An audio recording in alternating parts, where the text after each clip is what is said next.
मुसीबत ज़दा की मुसीबत को दूर करना ये बड़ा ही मुस्तहसन अमल है। इस पर हज़रत अबू हुरैरा रदियल्लाहु ताला अन्हु आपसे मरवी है कि रसूल करीम सल्लल्लाहु अलैहि वसल्लम का एक बड़ा खूबसूरत फरमान है। फरमाया, जो शख्स दुनिया के रंजो अलाम में से कोई रंज अपने भाई से दूर करता है तो अल्लाह रब्बुल इज़्ज़त आखिरत की मुसीबतों में से एक मुसीबत उससे टाल देता है। जो किसी तंग दस्त के लिए कोई आसानी पैदा कर दे, अल्लाह ताला दुनिया और आखिरत में इसके लिए आसानियाँ पैदा फरमा देता है। लोगों, अल्लाह जल्ला शानहू उस वक़्त तक अपने बंदे की मदद में लगा रहता है कि दूसरे मुसलमान की मदद करता है, उसकी मदद में मसरूफ़ रहता है, उससे मुसीबत को दूर करता है, उसके लिए आसानी पैदा करता है, तब तक अल्लाह रब्बुल इज़्ज़त अपने बंदे की मदद फरमाता रहता है।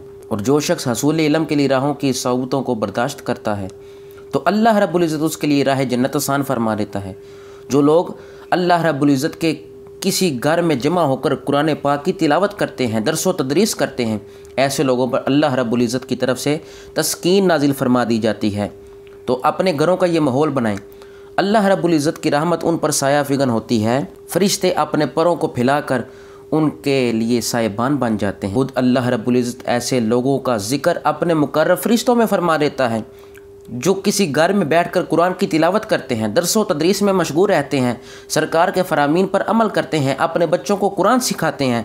तो अपने घरों का ये माहौल बनाएं, हसूल इल्म के लिए राहों पर चलें तो अल्लाह रब्बुल इज़्ज़त भी फ़रिश्तों के सामने फ़ख्र फरमाएगा, मुकर्रब फ़रिश्तों के सामने अल्लाह हमारा तज़किरा फरमाएगा। जब हमारे घरों का ये माहौल होगा, अल्लाह आसानियाँ पैदा फरमा देगा।